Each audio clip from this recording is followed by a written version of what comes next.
पिछला चैप्टर क्या था? वर्णमाला। वर्णमाला का मैंने आप लोगों को स्वर पढ़ा दिया था। स्वर किसे कहते हैं, स्वर कितने प्रकार के होते हैं, स्वर कितने होते हैं, स्वर के बारे में हमने आप लोगों को पूरा कॉन्सेप्ट क्लियर करवाया था। और आज का टॉपिक है व्यंजन। आज मैं आप लोगों को वर्णमाला के सेकंड पार्ट में आप लोगों को मैं व्यंजन पढ़ाने वाली हूँ। तो गाइस, आप लोग अपना पेन और कॉपी निकाल के रेडी हो जाइए और जो कुछ भी इम्पोर्टेंट लगे उसका नोट्स बना लीजिए। तो आइए अपना क्लास स्टार्ट करते हैं। देखिए, आज का सेकंड पार्ट है जो कि हम लोगों को पढ़ना है। इसमें व्यंजन, क्या पढ़ना है? व्यंजन। व्यंजन व्यंजन किसे कहते हैं? व्यंजन किसे कहते हैं? तो स्वरों के सहायता से बोले जाने वाले वर्ण को व्यंजन कहते हैं। व्यंजन किसे कहते हैं? स्वरों के सहायता से बोले जाने वाले वर्ण को व्यंजन कहते हैं। और प्रत्येक वर्ण में स्वर अ मिला होता है। इतना हुआ बात समझ में कि प्रत्येक वर्ण में स्वर का जो अवर्ण है वो मिला होता है। तो आइए देखिए, व्यंजन किसे कहते हैं, नोट करिए, लिखिए। स्वरों के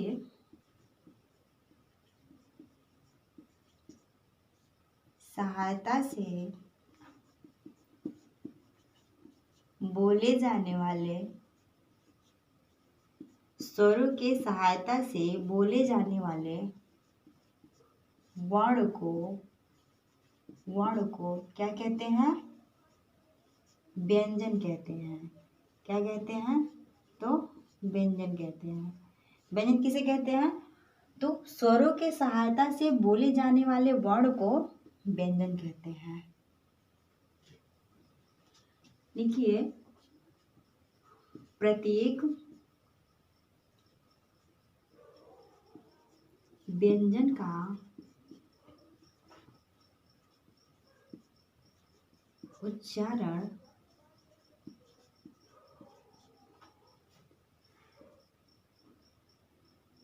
करने में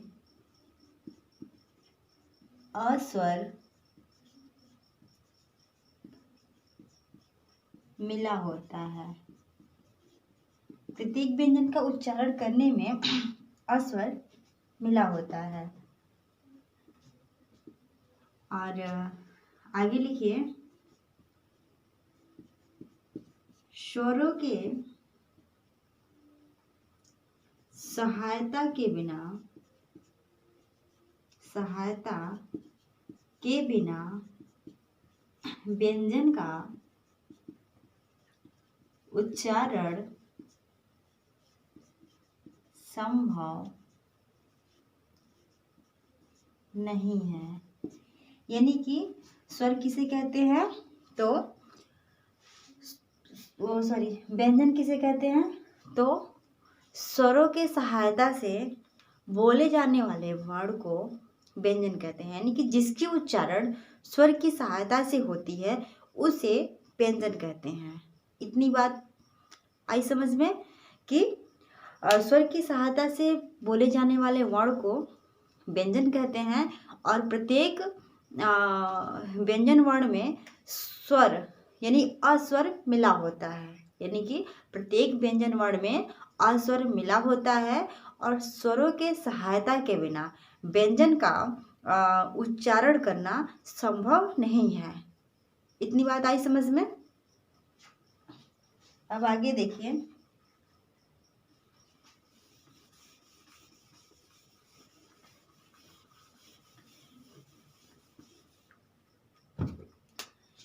लिखिए,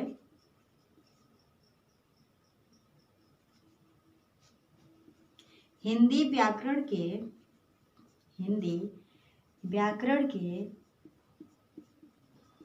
वर्णमाला में कुल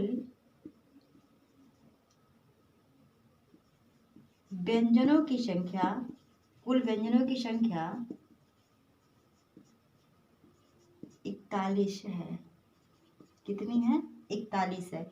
हिंदी वर्णमाला में कुल व्यंजनों की संख्या 41 है। अगर मूलतः व्यंजनों की संख्या पूछी जाए तो मूलतः व्यंजनों की संख्या 33 है। ठीक है, चलिए हिंदी वर्णमाला में, हिंदी वर्णमाला में मूलतः व्यंजनों की संख्या कितनी है? 33 है। अगर हिंदी वर्णमाला में कुल व्यंजनों की संख्या बोले क्वेश्चन में, तो आपको कुल व्यंजनों की संख्या 41, अगर मूलतः व्यंजनों की संख्या तो 33। इतनी बात आई समझ में? ठीक है। क्वेश्चन में ये भी पूछता है कि परंपरागत, क्वेश्चन में क्या पूछता है कि परंपरागत रूप से व्यंजनों की कुल संख्या कितनी होती है? नोट करिए, परंपरागत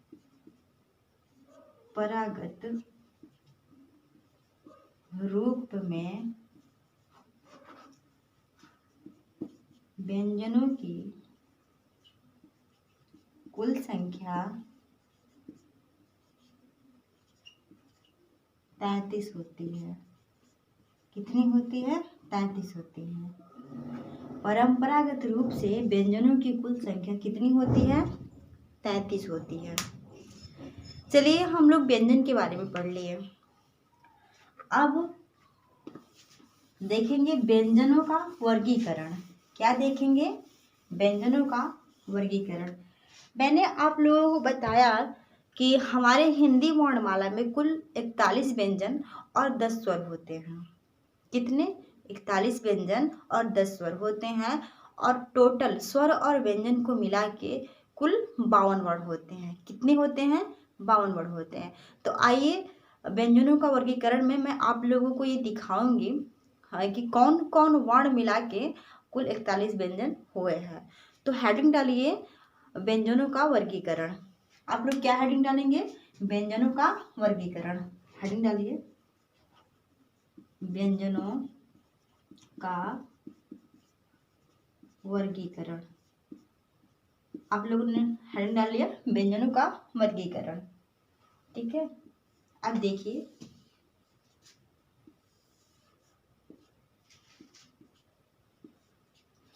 पहला नंबर डालिए, पहला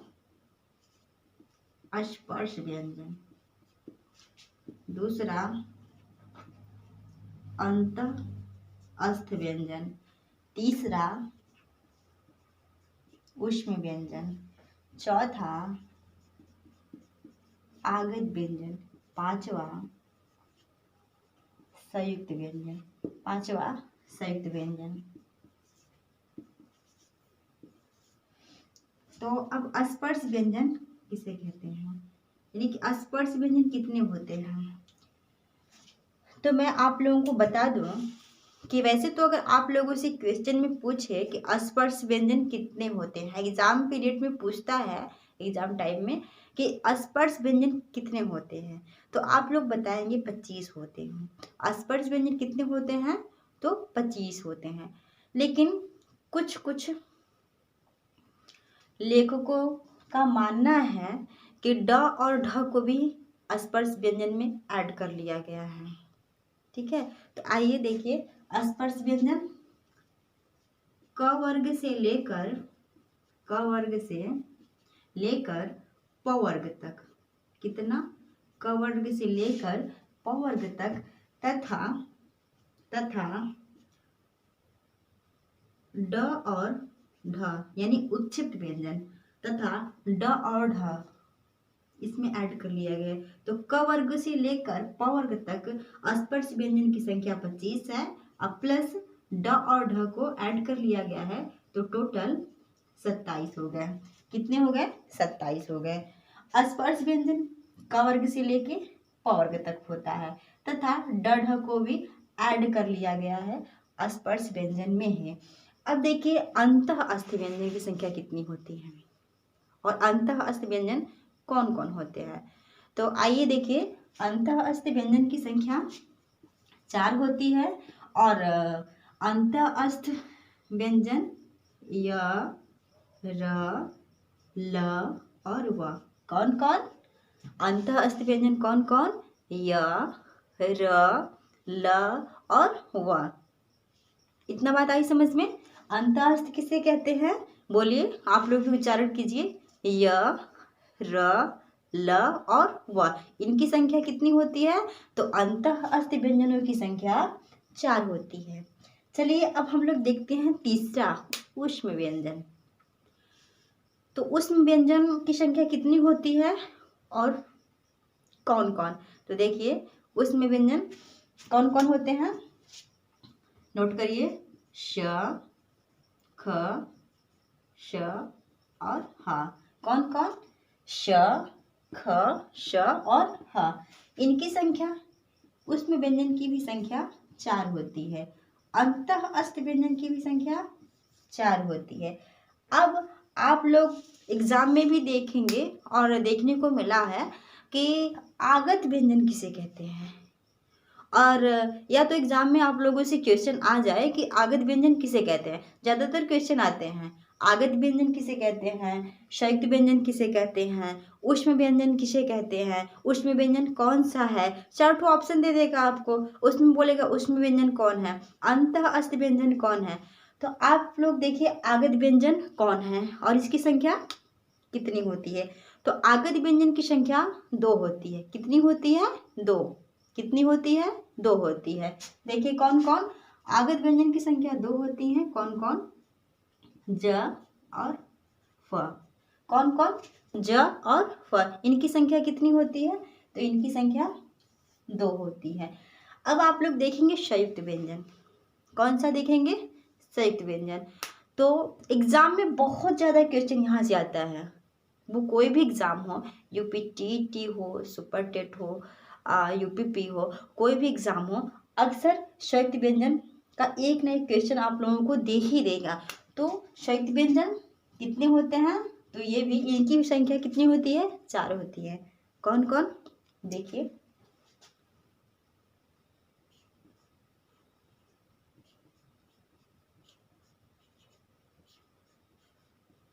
कौन कौन, छ, त्र, स्र, छ, त्र, ज्ञ और श्र।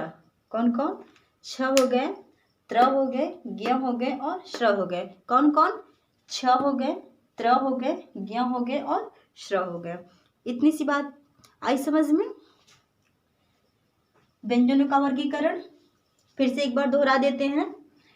स्पर्श व्यंजन क वर्ग से लेकर के प वर्ग तक तथा ड ढ मिला करके क वर्ग से लेकर के प वर्ग तक कुल कितने स्पर्श व्यंजन है, तो इसकी संख्या 25 है तथा ड ढ को ऐड कर लेने पे टोटल 27। ठीक है। अब देखिए अंतः अस्थ कौन कौन है, य, र, ल, व। अंतः अस्थ कौन कौन है, य, र, ल, व। इनकी संख्या 4 है। ऊष्म व्यंजन कितने हैं, तो ये इनकी भी संख्या 4 है। कौन कौन है, श, ख, श, ह। ऊष्म व्यंजन कौन कौन है, उच्चारण कीजिए मेरे साथ, बोलिए, श, ख, श, ह। ऊष्म व्यंजन कितने हैं, तो 4 हैं। कितने हैं, 4 हैं। और आगत व्यंजन कितने हैं, 2 हैं। कौन कौन, ज और फ। कौन कौन, ज और फ। आगत व्यंजन कितने हैं, 2 हैं। कौन कौन, ज और फ। संयुक्त व्यंजन कितने हैं, तो संयुक्त व्यंजन की संख्या 4 है। कितना है, 4 है। कौन कौन, छ, त्र, ज्ञ और श्र। कौन कौन, छ, त्र, ज्ञ और श्र। तो इतना आशा करते हैं कि आप लोगों को समझ में आ गया होगा। अब मैंने आप लोगों को बताया कि हाँ, व्यंजन में कुल 41 वर्ण होते हैं। व्यंजन में कुल कितने वर्ण होते हैं, 41 वर्ण होते हैं और मूलतः 33 होते हैं। तो आइए मैं आप लोगों को बताती हूँ 41 वर्ण। तो जो मैंने व्यंजनों का वर्गीकरण किया है, तो स्पर्श व्यंजन जो है क वर्ग से लेकर के प वर्ग तक, जिसमें 25 और ड ढ को मिला करके कुल 27 हैं। कितने वर्ण हैं? कुल 27 वर्ण है। स्पर्श व्यंजन में 27 वर्ण है। अंतःस्थ में 4, ऊष्म में 4, आगत में 2 और संयुक्त में 4। तो आइए इसको ऐड करते हैं हम। तो 27 4 कितना होगा? 27 4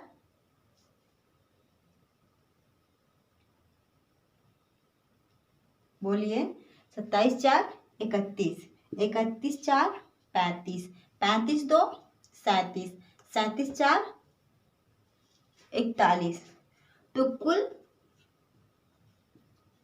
व्यंजन कितने हुए? 41। और कुल स्वर कितने थे? 11। स्वर कितने थे? 11। टोटल वर्णमाला के वर्णों की संख्या कितनी है? तो टोटल वर्णमाला में वर्णों की संख्या 52 है, जिसमें 41 व्यंजन और 11 स्वर हैं। तो मैंने आप लोगों को ये भी बताया था कि अगर आप लोगों से स्वर पूछे कि हिंदी वर्णमाला में स्वरों की संख्या क्वेश्चन में दे दे कि कितने हैं, तो आपको 11 मारना है। आंसर 11 को ट्रिक्स करना है। अगर आप लोगों से व्यंजन की संख्या पूछे तो आप लोगों को 33 ट्रिक्स करना है। ठीक है? कितनी ट्रिक्स करना है? अगर क्वेश्चन में दे दे कि व्यंजनों की कुल संख्या कितनी है, यानी कि, तो आपको बोलना है 33। तो अब जब मैंने आप लोगों को समझाया कि कुल तो 41 है, कुल वर्णमाला में माना गया है 41, लेकिन मूलतः जो है आप लोगों को मैंने 33 बताया है। वो कौन कौन है देख लीजिए। जैसे कि आप लोगों को मैं बता दूं कि स्पर्श व्यंजन, स्पर्श व्यंजन देखिए, इसको मैंने 25 यानी स्पर्श व्यंजन को ऐड कर लिया गया है। अंतःस्थ को भी ऐड कर लिया गया है, ये 4 होते हैं। और ऊष्म व्यंजन को भी ऐड कर लिया गया है, ये भी 4 होते हैं। तो टोटल इनकी संख्या 33 हो जाएगी। इतनी सी बात आई समझ में? अगर आप लोगों से मूलतः पूछे, तो मूलतः अगर क्वेश्चन में दिया रहता है कि कितने हैं, तो आप लोगों को 33 मारना है। अगर कुल पूछे कि कुल वर्ण, मतलब हिंदी व्याकरण में व्यंजन वर्णों की संख्या कुल पूछे कि कुल कितनी है, तो आप लोगों को 41 बोलना है। 41 आंसर को टिक्स कर देना है। ठीक है? यहाँ तक बात आई समझ में? ओके, चलिए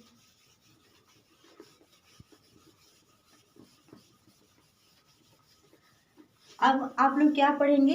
ये जो व्यंजन का वर्गीकरण मैंने किया है, स्पर्श व्यंजन, अंतःस्थ व्यंजन और ऊष्म व्यंजन, संयुक्त व्यंजन, तो कैसे आप पहचानेंगे और किसे कहते हैं, इसको देखिए, इनकी परिभाषा को कैसे आप पहचानेंगे। स्पर्श व्यंजन, तो देखिए हेडिंग डालिए, पहला हेडिंग डालिए स्पर्श व्यंजन। क्या हेडिंग डालेंगे? स्पर्श व्यंजन। तो लिखिए,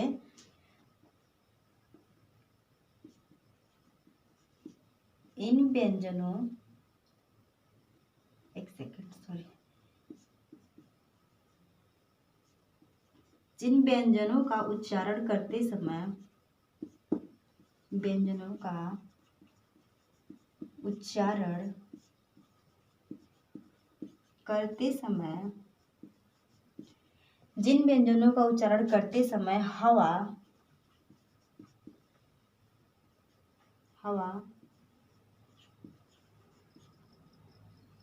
मुख के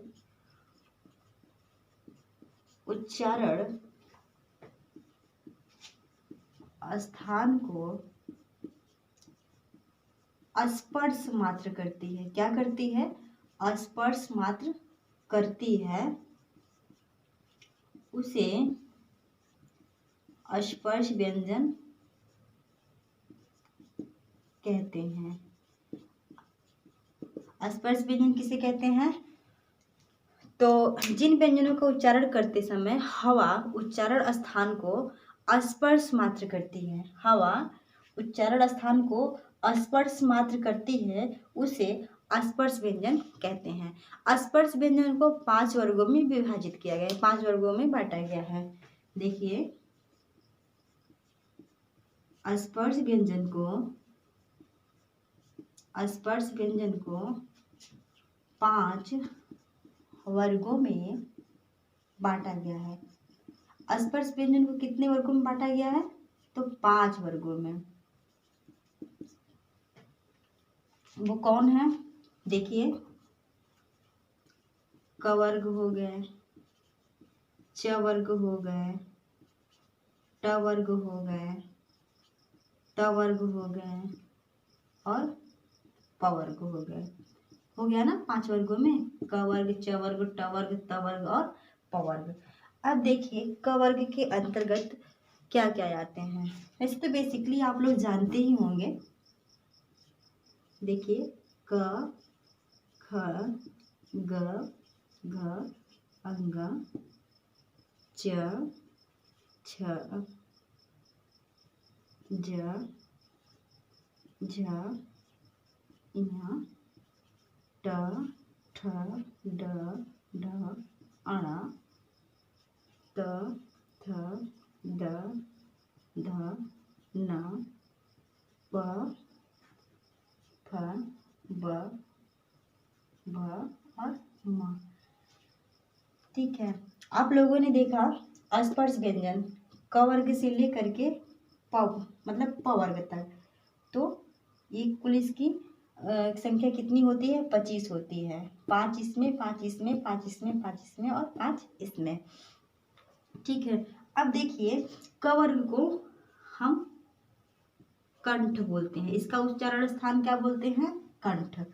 च वर्ग को तालु बोलते हैं, ट वर्ग को मूर्धा बोलते हैं, त वर्ग को दंत बोलते हैं और प वर्ग को ओष्ठ बोलते हैं। क वर्ग को क्या बोलते हैं? क वर्ग का उच्चारण स्थान कंठ होता है। क वर्ग का उच्चारण स्थान क्या होता है? कंठ होता है। च वर्ग का तालु होता है। च वर्ग का उच्चारण स्थान तालु होता है। जैसे आप क वर्ग का उच्चारण करेंगे तो आपको कंठ से मतलब ध्वनियाँ आपको प्रतीत होंगी कि हमारी ध्वनियाँ कंठ से उत्पन्न हो रही, जैसे क, ख, ग, घ, अंग। वैसे ही आप जब च वर्ग का उच्चारण करेंगे तो च वर्ग का जब आप उच्चारण करेंगे तो आपकी जो जिह्वा है वो तालु को स्पर्श करेगी, यानी कि ये इसीलिए इसे तालु बोलते हैं च वर्ग को। जैसे च, छ, ज, झ, इ। उसी प्रकार से जब आप ट वर्ग का उच्चारण करेंगे तो ट वर्ग का उच्चारण स्थान मूर्धा है, जैसे ट, ठ, ड, ढ। उसी प्रकार से त वर्ग का उच्चारण स्थान दंत है। जैसे आप त वर्ग का उच्चारण स्थान करेंगे तो आपका जीवा जो है मतलब दंत से टच करेगी, यानी कि त, थ, द, ध। खुद में आप उच्चारण करेंगे और करने के बाद आप इसका आंसर आसानी से दे सकते हैं कि किसका उच्चारण स्थान कौन सा है। ठीक है, वैसे प वर्ग का उच्चारण स्थान ओष्ठ है। जैसे आप प बोलते हैं तो आपके दोनों ओष्ठ एक दूसरे से स्पर्श हो रहे हैं, प, फ, ब, भ, म। ठीक है, इतनी बात आ गई होगी समझ में। क वर्ग को कंठ बोलते हैं, च वर्ग को तालु बोलते हैं, ट वर्ग को मूर्धा बोलते हैं और त वर्ग को दंत बोलते हैं और प वर्ग को ओष्ठ बोलते हैं। अब इसी में मैं आप लोगों को एक और बता दूं कि नासिक किसे बोलते हैं। तो अगर नासिक ध्वनियाँ आप लोग क्वेश्चन में आ जाए कि नासिक ध्वनियाँ कौन से हैं जो कि नाक से बोली जाती हैं, तो अंगा हो गया, इया हो गया, आड़ा हो गया, न और म। नासिक ध्वनियाँ की संख्या 5 है। अंग, इया, ड़ और न और म को हम क्या बोलते हैं? नासिक बोलते हैं। क्या बोलते हैं? नासिक बोलते हैं। इतना बात आया समझ में आप लोगों को? ठीक है, अब आगे चलते हैं। स्पर्श व्यंजन आ गया समझ में। एक बार और जल्दी जल्दी आप लोगों को रिवीजन करवा देते हैं। स्पर्श व्यंजन जिन व्यंजनों का उच्चारण करते समय हवा मुख के उच्चारण स्थान को स्पर्श मात्र करती है और उसे स्पर्श व्यंजन कहते हैं। और स्पर्श व्यंजन को 5 वर्गों में बांटा गया है। क वर्ग, च वर्ग, ट वर्ग, त वर्ग और प वर्ग। इनकी संख्या 25 होती है। स्पर्श व्यंजन की संख्या कितनी होती है? 25 होती है। ठीक है, अब अगला हेडिंग डालिए आप लोग अंतःस्थ व्यंजन। दूसरा क्या था? अंतःस्थ व्यंजन। दूसरा हेडिंग अंतःस्थ व्यंजन। तो देखिए आप लोग अंतःस्थ व्यंजन के बारे में हेडिंग डालेंगे क्या? अंतःस्थ व्यंजन। अंतःस्थ व्यंजन। इनकी संख्या कितनी थी? तो इनकी संख्या 4 थी।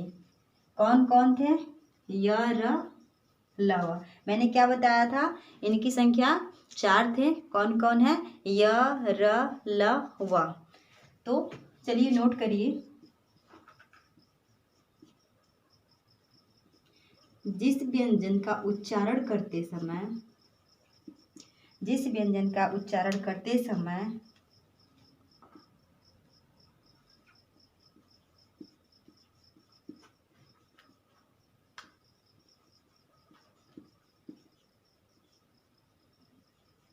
सॉरी ऐसे नहीं लिखिए। जिस व्यंजन के उच्चारण में जिह्वा, क्या लिखेंगे? जिस व्यंजन के उच्चारण में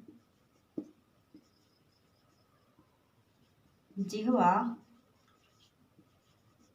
मुख के किसी भाग को, जिस व्यंजन के उच्चारण करते समय जिह्वा मुख के किसी भाग को नहीं छूती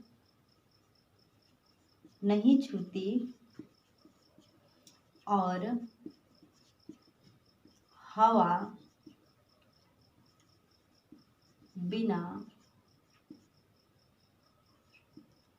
रगड़ खाए मुख से बाहर,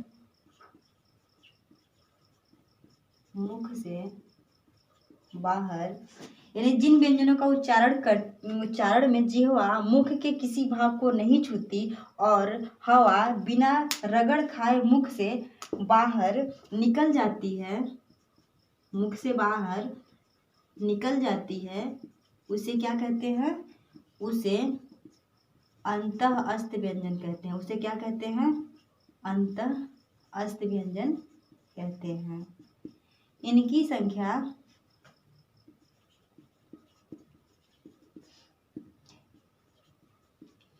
संख्या कितनी है? इनकी संख्या 4 होती है। कौन कौन? य, र, ल, व। तो आइए हम आप लोगों को समझाते हैं अंतःस्थ व्यंजन किसे कहते हैं। तो जिन व्यंजन का उच्चारण करते समय मुख के किसी भाग को, यानी कि जो जिह्वा है, जिन व्यंजनों का उच्चारण करते समय जिह्वा मुख के किसी भाग को नहीं छूती है और बिना रगड़ खाए बाहर निकल जाती है, उसे अंतःस्थ व्यंजन कहेंगे। उसे क्या कहेंगे? अंतःस्थ व्यंजन। किसे कहेंगे? तो जिस व्यंजन का उच्चारण करते समय, यानी कि जो जिह्वा है मुख के किसी भाग को नहीं छूती है और हवा बिना रगड़ खाए बाहर निकल जाता है, उसे क्या बोलते हैं? उसे अंतःस्थ व्यंजन बोलते हैं। और अंतःस्थ व्यंजन की संख्या 4 होती है। अंतःस्थ व्यंजन की संख्या कितनी है? तो 4 होती है। इतनी बात तो आ गई होगी समझ में कि अंतःस्थ किसे कहते हैं। अब चलिए तीसरा हेडिंग डालिए, ऊष्म व्यंजन। तीसरा क्या डालेंगे? ऊष्म व्यंजन।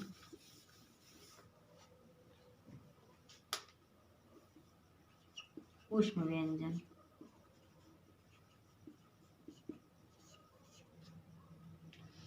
तो नोट करिए, जिस वर्णों का उच्चारण करते समय जिस वर्णों का उच्चारण करते समय, जिस वर्णों का उच्चारण करते समय हवा मुख से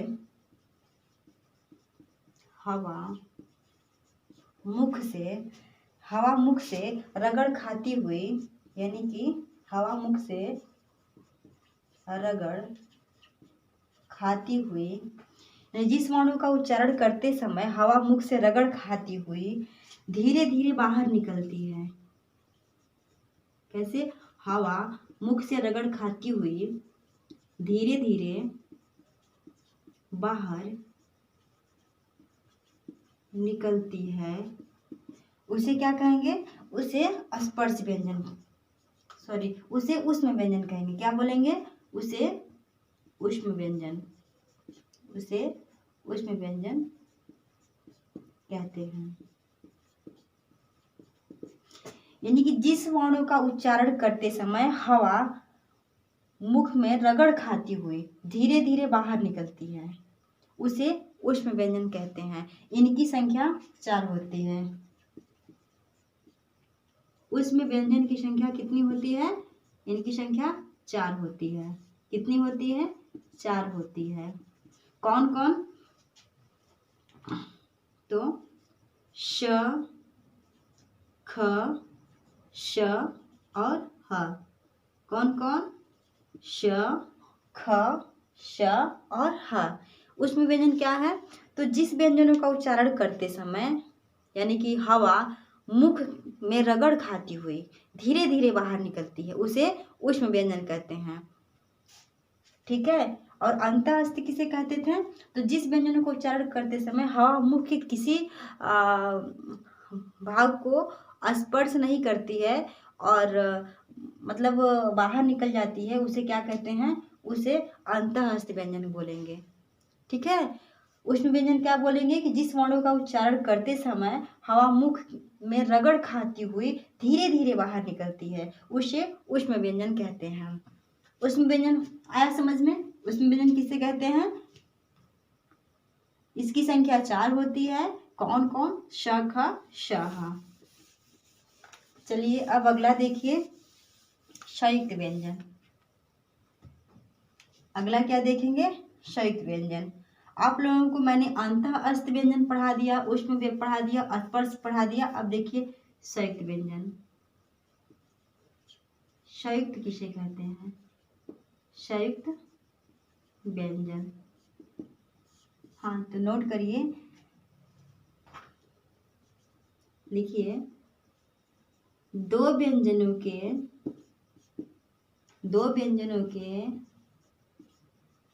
मेल से बने व्यंजन को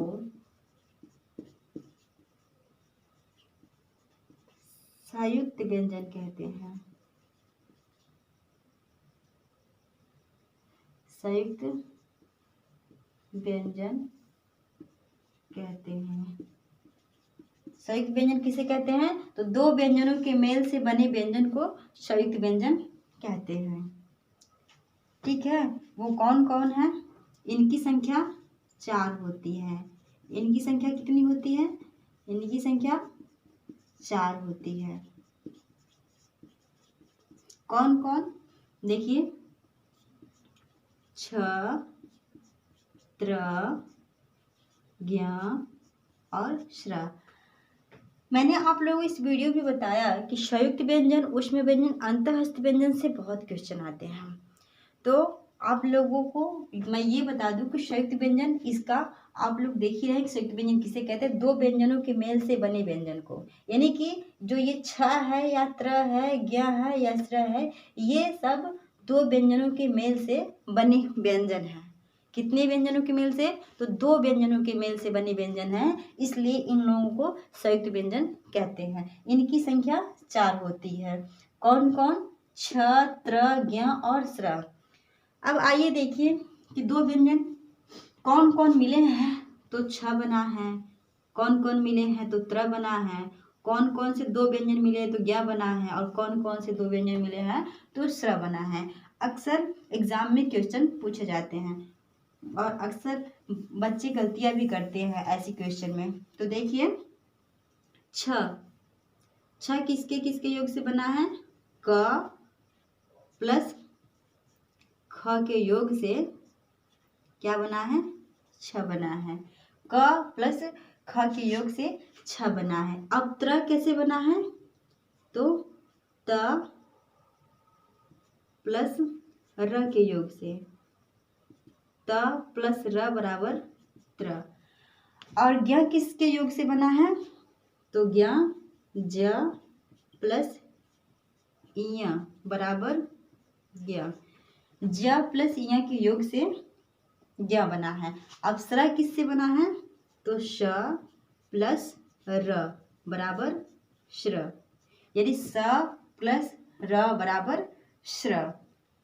ठीक है, इतनी बात आई समझ में। अक्सर आप लोगों को पूछ देगा कि छ किसके योग से बना है। अक्सर क्वेश्चन एग्जाम में पूछता है कि छ किसके योग से बना है। ऑप्शन दे देगा, जैसे कि छ किसके योग से बना है। यहाँ पर क्वेश्चन है कि छ किसके योग से बना है। तो बच्चे एग्जाम में अक्सर गलतियाँ क्या करते हैं? जल्दी जल्दी के चक्कर में ध्यान नहीं देते हैं। जैसे कि ऑप्शन दे देगा पहला, क प्लस श बराबर छ, क प्लस श बराबर छ, क प्लस श बराबर छ, और क प्लस श बराबर छ। तो बच्चे ये तो सभी अक्सर जानते हैं कि क और श के योग से छ बनता है, लेकिन बच्चे हलंत में गलतियां करते हैं, ध्यान नहीं देते। क और श देखे आंसर टिक कर दिए, क और श देखे आंसर टिक कर दिए। अक्सर आप लोगों को ये ध्यान देना होगा कि हमेशा हलंत क में होता है, इसमें होता है, क में होता है, न कि ख में होता है। ठीक है, हमेशा हलंत क में होता है, न कि ख में होता है। क प्लस ख ये गलत है, क्योंकि हलंत इसमें होना चाहिए, इसलिए ये गलत हो गया। क और ख इन दोनों में हलंत है, इसलिए ये भी गलत हो गया। क और श तो बनता ही नहीं है, इसका मतलब हमारा तीसरा ऑप्शन सही है। ठीक है, तो अक्सर एग्जाम में ये क्वेश्चन पूछे जाते हैं, ये अक्सर पिछले यूपी टेट में ये पूछे गए थे कि छ किसके योग से बनता है। ठीक है, तो इतनी बात आप लोगों को उम्मीद करते हैं कि समझ में आ गई होगी। तो चलिए अब इसको रफ करते हैं। कुछ और भी क्वेश्चन है जो एग्जाम पॉइंट के लिए बहुत ही महत्वपूर्ण है, जो कि मैं आप लोगों को जल्दी जल्दी बता देना चाहती हूँ। देखिए, आप लोगों से पूछेंगे कि उत्क्षिप्त व्यंजन किसे कहते हैं।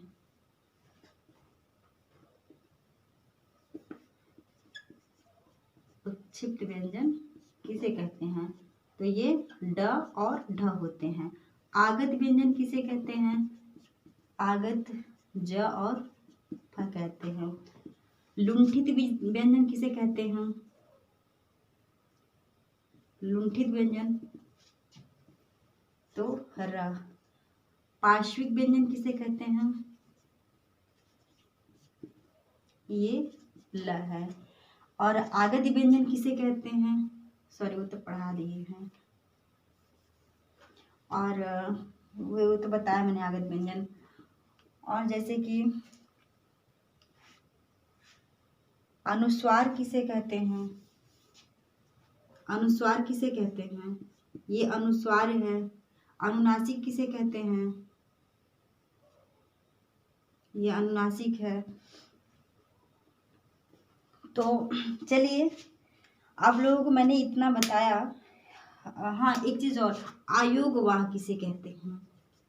आयोगवाह, ये भी क्वेश्चन में बहुत पूछे जाते हैं। आयोगवाह किसे कहते हैं?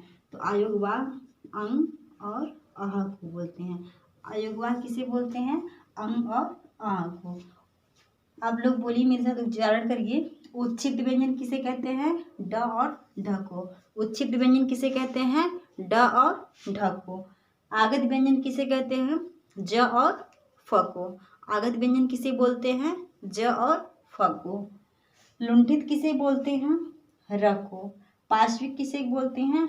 लको। अयोगवाह किसे बोलते हैं? अम और अह को।